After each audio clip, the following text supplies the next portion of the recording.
With just a few weeks to go before U.S. President Donald Trump leaves the White House, his administration has issued sanctions against key NATO ally Turkey over its purchase of the S-400 air defense system from Russia. The sanctions against Turkey's Presidency of Defense Industries and 4 of its top officials are likely to further strain the already troubled relations between the two countries and come at an important time as President-elect Joe Biden prepares to take office. The two countries are at odds over Turkey's operations in Syria, the conflict between Azerbaijan and Armenia, and Ankara's energy exploration in the Eastern Mediterranean. Turkey has strongly condemned the latest U.S. move and says it'll take necessary steps against this grave mistake. Turkish President Recep Tayyip Erdogan has termed the sanctions disrespectful. And joining me now from Istanbul is Sean Michael Cox. He is a lecturer in political science at Bahcesehir University and a senior advisor at the Global Policy Institute. And also from Istanbul, Hasan Unal. He is a professor of political science and international relations at Maltepe University. Gentlemen, welcome to Straight Talk. Good to have you on the program. So, Sean, where is this situation headed to, and how will this impact the decades-old alliance and trust that have been over the years strained under regional disputes? That's a very interesting question. This whole deal was quite controversial when it was being implemented, mostly because it violated the Countering America's Adversaries Through Sanctions Act, which was initially signed into law in July of 2017, and the S-400 deal was not finished and finalized until fall of that year. And there had been pressure applied by both the Obama administration late on into its term and early on in the Trump administration for Turkey to rethink finalizing this deal with Russia. But there were Republicans in Congress that were against it, and it doesn't violate CAATSA directly because that's targeted against Iran, North Korea, and Russia, but ancillary countries that do business with these countries.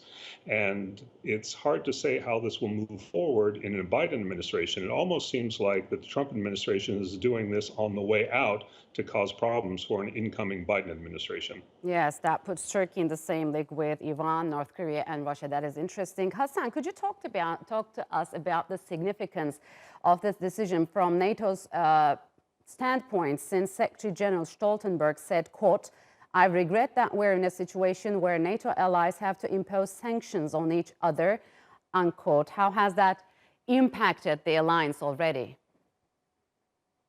Well, it is certainly against the NATO treaty, both the letter and the spirit of the treaty. But on the other hand, this is not the first time that Turkey is being targeted by the United States through sanctions. Mm-hmm. In 1964, United States pressured Turkey, put pressure as the notorious Johnson letter arrived in Ankara. In 1975, there was a formal arms embargo, again on Turkey. 3 years later, it was the United States administration which had to try to get it lifted through the Congress. So, and there have been tensions and small degree sanctions between the United States and Turkey over arms deals in particular. It's always been a difficult area, and this one is more difficult and more significant because it comes at a time when the world is basically evolving into a multipolar world. The U.S. position is a bit like when looked at from Turkey. Well, okay, there are shops all over the place. You can go and do window shopping, but you'll have to do all your shopping with me. And when you come to do your shopping with me, then yes, I've got my whims to impose. So it's not likely to work out in that sense. So, Sean, who would benefit from this situation the most? Could this push Turkey more to the Russia side, maybe? Honestly, there are no real benefits to anyone in this agreement. Turkey doesn't benefit because of the sanctions itself. The United States doesn't benefit because it's often seen as a bully in the international community, and especially during the Trump years, where he essentially ignored international engagement, to leave his administration with something like this casts a very poor shadow on the U.S. administration, and it causes a lot of problems for President-elect Biden when he comes into office.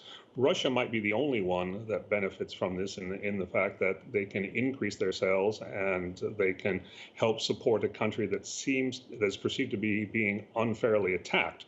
What's also interesting about this and what's unfair about this is that Turkey is not the only country that has finalized or is close to finalization of deals to purchase S-400 systems from Russia. Yes. We also have Saudi Arabia. We also have India.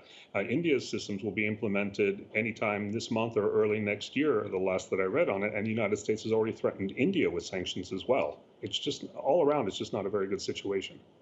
So, Hasan, do you believe Russia has finally drawn an official wedge within the NATO? And some argue that this was a message sent to Russia through Turkey. Would you agree?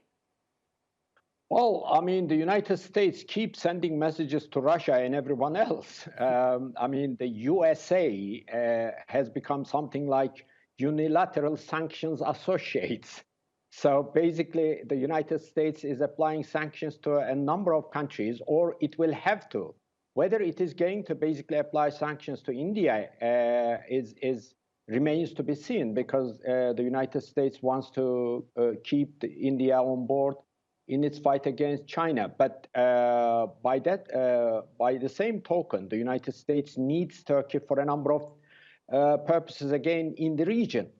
So whether it is going to basically lead to further cracks within NATO alliance, again, remains to be seen. It is up to the Biden administration how to take it from here. If the Biden administration basically intensifies the sanctions, for instance, then it will be a different kettle of fish. Okay, so Sean, what effect the sanctions would have on Turkey's defense sector? And do you think, is there some risk of some European countries being spooked by these measures and be less willing to enter multinational military projects by Turkey? Well, I don't think there's necessarily a negative impact against Turkey on this. And as far as Turkey's own defense sector, yes, these sanctions will prevent any export licenses from the United States, but it actually might prompt innovation, the development of new technologies, and a greater push towards production of defense weaponry within Turkey, rather than having them rely on foreign powers such as the United States to meet their needs. So in the long run, it actually could be positive if it forces Turkey to turn inwards to rely on their own capabilities and better develop their own capabilities. As for what the impact it will have with NATO and forming military associations with other countries, Europe itself is already experiencing a split between the northern states and the southern states that are part of the EU. There are questions about France and its commitment to NATO and its commitment to the European project. France wants to become a power center, especially now with Brexit imminent, and they're looking for ways to challenge the preeminence of Germany. So NATO itself is not a centered monolithic entity. There are already cracks in the structure of NATO, and I don't think that these type of sanctions necessarily contribute to that in any significant way. So how, Hasan, how could a further deteriorated relationship with Turkey impact the U.S. interests, especially in the Middle East? Well, the Turkish-U.S. relations have been going through a number of straits, a number of problems, actually. This is not, for instance, the purchase of the S-400 missiles is not the only issue that is to be tackled by the United States and Turkey. We don't seem eye to eye with each other over a number of problems. For instance, the U.S. support for the PKK-PYD and the U.S. support for the Greater Kurdistan project in the region. If the United States carries on with that policy of carving out a Greater Kurdistan through Iraq, Syria, and inevitably to affect Turkey's territorial integrity, then there is that problem. And since the end of the Cold War, basically, on all the important issues that are very dear to Turkey, we see the United States as almost our adversary. I wouldn't like to use the term, but for instance, take Cyprus. How are we going to resolve the Cyprus problem with the Greek side refusing all the internationally brokered peace plans? Yes. And when you tell the United States, well, isn't it being time now to basically consider a two-state solution? They say no. And what about all the states that came out of Yugoslavia, that came out of the Soviet Union?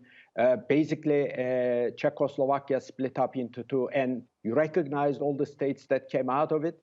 Well, then the simple answer is, well, Cyprus is different. Why is it different?